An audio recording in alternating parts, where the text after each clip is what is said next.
Después del asesinato de Abael, Caín no pagó con la muerte su crimen, sino que fue desterrado del Edén hacia las tierras del este. Como castigo adicional, Ningizida alteró su ADN para que no le creciera la barba.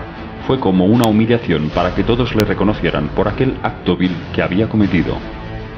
Adapa y Titi tuvieron un total de 30 varones y 30 hembras, creando así la estirpe de una nueva humanidad. Hace unos 51.800 años, Adapa, ya muy anciano, pidió la presencia de todos sus hijos antes de morir. Adapa quiso despedirse también de Caín. Cara a cara ante su hijo, le dijo: «Por haber asesinado a tu hermano con una piedra, por una piedra llegará tu fin».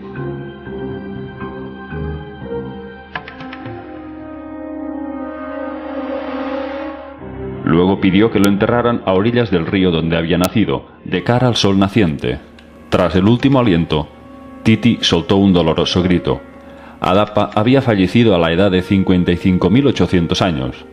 Aunque comparado con los ciclos de vida de los Anunnaki, la suya había sido una vida muy corta. Hace unos 37.500 años, la estirpe de Adamo y Tiamat termina por extinguirse de la faz de la Tierra, y tan solo prevalece la simiente de Adapa, que se establece cerca de las costas del Oriente Próximo.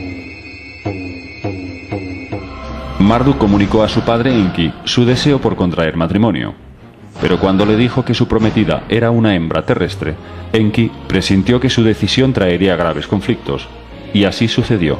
Enlil desaprobó la unión y lo consideró una aberración. Anu reunió al consejo para decidir si aquello se podía admitir, pero no hallaron ninguna ley que prohibiera dicha boda, aunque había un inconveniente: Marduk jamás podría regresar a Nibiru. Así notificó Anu el veredicto a la Tierra. Marduk puede casarse, pero ya no será príncipe en Nibiru. A Marduk no le importó. A él solo le interesaba conquistar la Tierra. En plena boda, acudieron en tropel todos los Ishiji, los astronautas de la misión. Ellos decían estar ahí para honrar a Marduk, que era su comandante, pero en realidad el motivo de su presencia era otro: capturar por la fuerza a cuantas hembras terrestres pudieran. Si su jefe Marduk había tomado una esposa, ellos también se creían con derecho a gozar de ese privilegio. Lo que se le permite a Marduk no se nos debería impedir a nosotros. Basta de sufrimiento y de soledad, de no haber tenido descendientes. El rapto de hembras fue masivo y realizado con brutalidad. Las metieron en sus naves y aterrizaron en el Monte de los Cedros. Mientras las retenían en un subterfugio, comunicaron sus exigencias a Enlil y el resto de líderes. «Queremos casarnos con las hijas de los Adapitas. Tenéis que darle la bendición a esto, o de lo contrario, lo destruiremos todo en la tierra por el fuego». Enlil no tuvo más remedio que ceder. Los Ishiji tomaron a las terrestres por esposas y en pocos años empezaron a procrear. Marduk tuvo 2 hijos.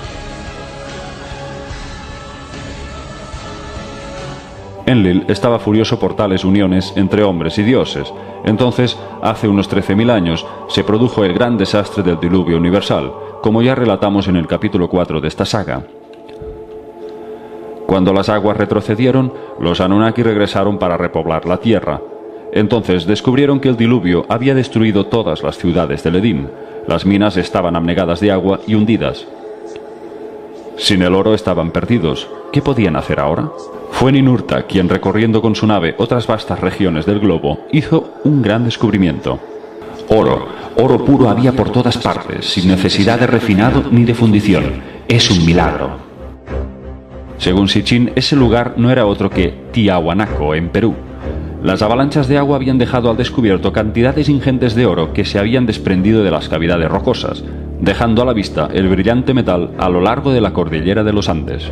Así dijo Ninurta: «Oro incontable, en pepitas grandes y pequeñas, caen a los ríos de abajo. Se puede recoger oro sin tener que extraerlo». Según Sitchin, Tiahuanaco era la capital metalúrgica de Sudamérica, el Nuevo Mundo. Los Anunnaki sustrajeron prácticamente todas las reservas de oro de Tiahuanaco en un periodo de unos 2000 años. En los textos sumerios, los Anunnaki se proclaman la autoría de las pirámides egipcias.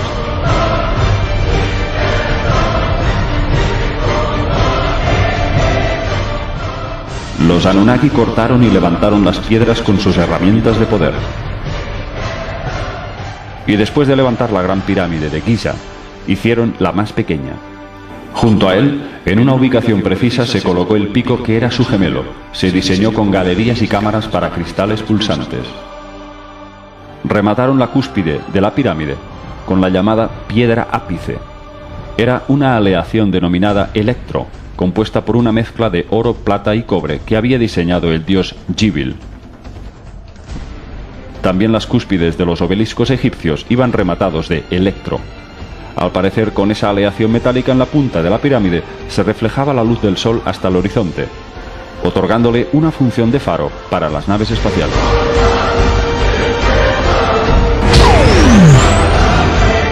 A la gran pirámide la bautizaron como el Ekur, casa que como una montaña es. ¿Pero para qué servían aquellos cristales pulsantes del interior? En otra parte de los textos se dice: Enlil activó con su propia mano los cristales de Nibiru. Dentro, luces espeluznantes comenzaron a parpadear. Un zumbido hechizante rompió el silencio. Fuera, el remate se puso a brillar de repente. Era más brillante que el sol.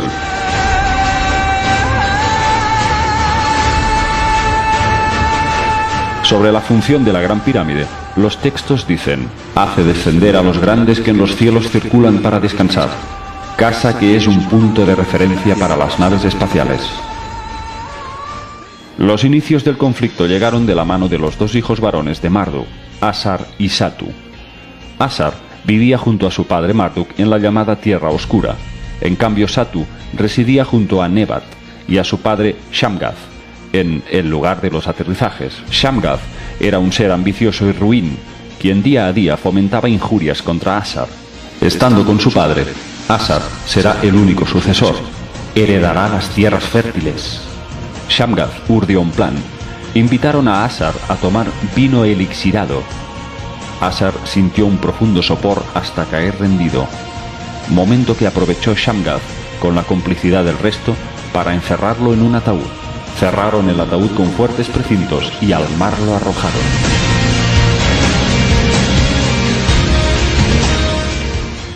Marduk pidió la cabeza de Satu, pero Enki lo prohibió. Entonces, la esposa de Marduk realizó un extraño experimento. De su falo extrajo la simiente de vida de Asar. Con esta, concibió un heredero y un vengador de Asar nació. Cuando Satu se vanagloriaba de ser el único heredero de Egipto y reclamaba su derecho ante el consejo de los Anunnaki, irrumpió su madre diciendo que Asar tenía un hijo llamado Orón. Esta historia fue transmitida después en la versión egipcia del mito de Horus. Osiris era Asar y Horus era su parte resucitada. Lo que su madre había hecho era extraer la esencia vital, el esperma de su hijo, para engendrar un nuevo heredero. Así, Satu no podría suplantarle el poder al fallecido Asar. El primer detonante de la guerra que se avecinaba entre el clan de Enlil y Enki llegó por la rivalidad entre la diosa Ishtar y Marduk. Ishtar mantenía una romántica relación con Dumuzi, dios del pastoreo. Era el hijo pequeño de Enki. Ishtar y Dumuzi planeaban casarse y soñaban con un glorioso destino juntos. Pero Marduk era un ser envidioso y ahora sentía recelo hacia Dumuzi. Con astucia, Marduk trazó un plan para sesgar sus planes de unión con Ishtar. Para ese fin, Marduk recurrió a una de sus hermanas, Geshtinana, conocida como la diosa de las viñas de otoño. Entonces, Geshtinana utilizó sus artes de seducción para engañar a su hermano Dumuzi y lo citó en su casa para que sucumbiera a sus encantos. Logró convencerle de que debía engendrar un hijo con ella. Solo teniendo un hijo con una hermana, heredaría la sucesión al trono. Después de hacer el amor, Dumuzi se durmió y tuvo una pesadilla. Soñó que venían a apresarle por el adulterio que había cometido. Asustado, despertó y le contó el sueño a Geshtinana. Esta, en vez de calmarle, le dijo que efectivamente estaban ya en camino y venían a por él.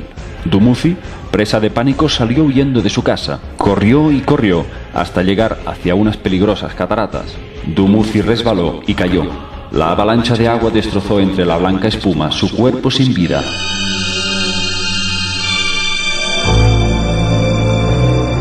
Cuando Enki vio a su hijo muerto, se desplomó de pena y gritó: hijo mío, se lamentó por Dumuzi. ¿Qué pecado he cometido para ser así castigado? Ishtar, desolada y presa de ira, exigió pena de muerte para Marduk, como instigador directo de aquella muerte. El consejo estuvo de acuerdo y cuando dictaron sentencia, Enki suplicó clemencia para su hijo. Ya ha habido suficiente muerte. Marduk fue el instigador, pero no cometió asesinato. Pero ya era demasiado tarde. El clan de Enlil se movilizó. Ishtar se alió con Ninurta y con sus naves y armamento fueron a por él.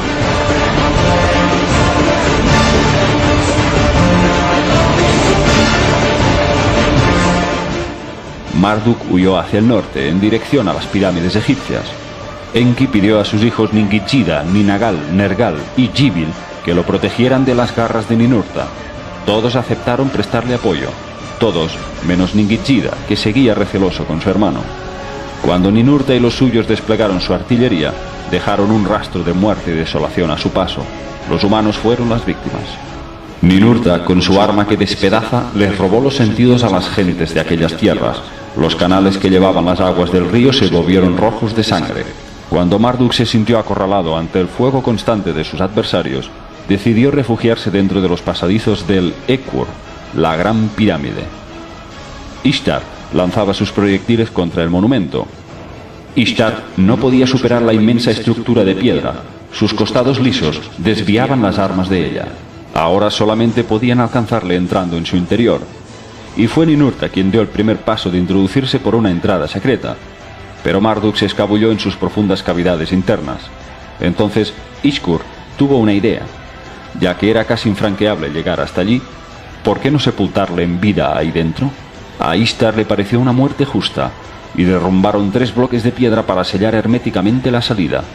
Marduk estaba enterrado con vida. Ahora, solo la agonía le acompañaría hasta su último aliento. Enki estaba desesperado, y fue Ninhursag, la gran pacificadora, la que propuso una tregua a Enlil, perdonarle la vida a Marduk a cambio de ser desterrado de Egipto. Aceptaron el trato y crearon un conducto de rescate.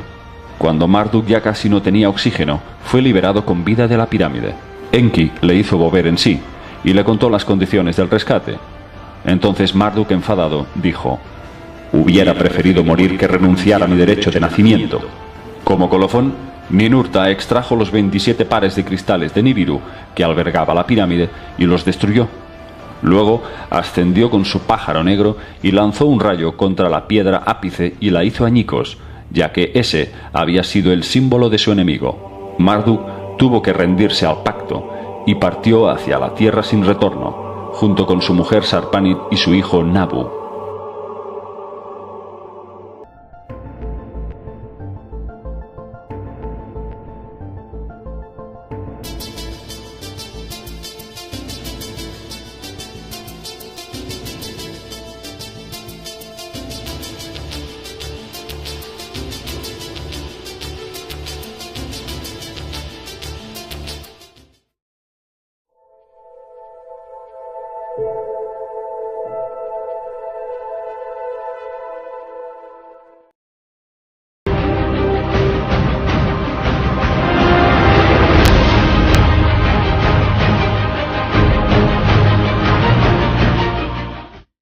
Después del asesinato de Abael, Caín no pagó con la muerte su crimen, sino que fue desterrado del Edén hacia las tierras del este.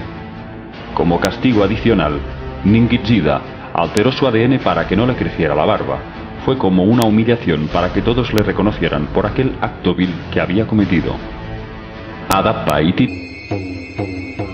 Marduk comunicó a su padre Enki su deseo por contraer matrimonio. Pero cuando le dijo que su prometida era una hembra terrestre, Enki presintió que su decisión traería graves conflictos. Y así sucedió. Enlil desaprobó la unión y lo consideró una aberración. Anu reunió al consejo para decidir si aquello se podía admitir, pero no hallaron ninguna ley que prohibiera dicha boda, aunque había un inconveniente. Marduk jamás podría regresar a Nibiru. Así notificó Anu el veredicto a la tierra. Marduk puede casarse, pero ya no será príncipe en Nibiru. A Marduk no le importó. A él solo le interesaba conquistar la tierra. En plena boda, acudieron en tropel todos los Ishiji, los astronautas de la misión. Ellos decían estar ahí para honrar a Marduk, que era su comandante, pero en realidad el motivo de su presencia era otro: capturar por la fuerza a cuantas hembras terrestres pudieran.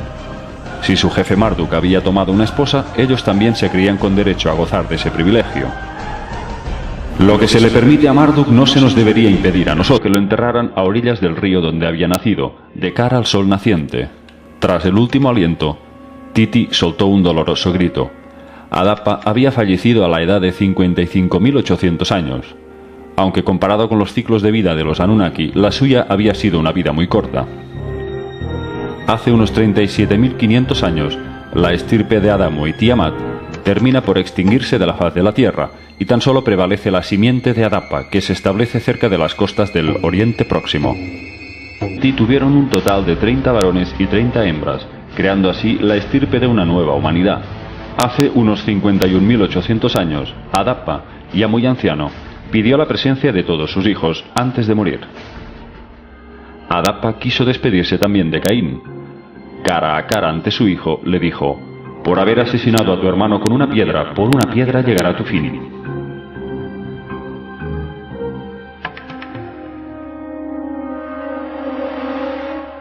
Luego pidió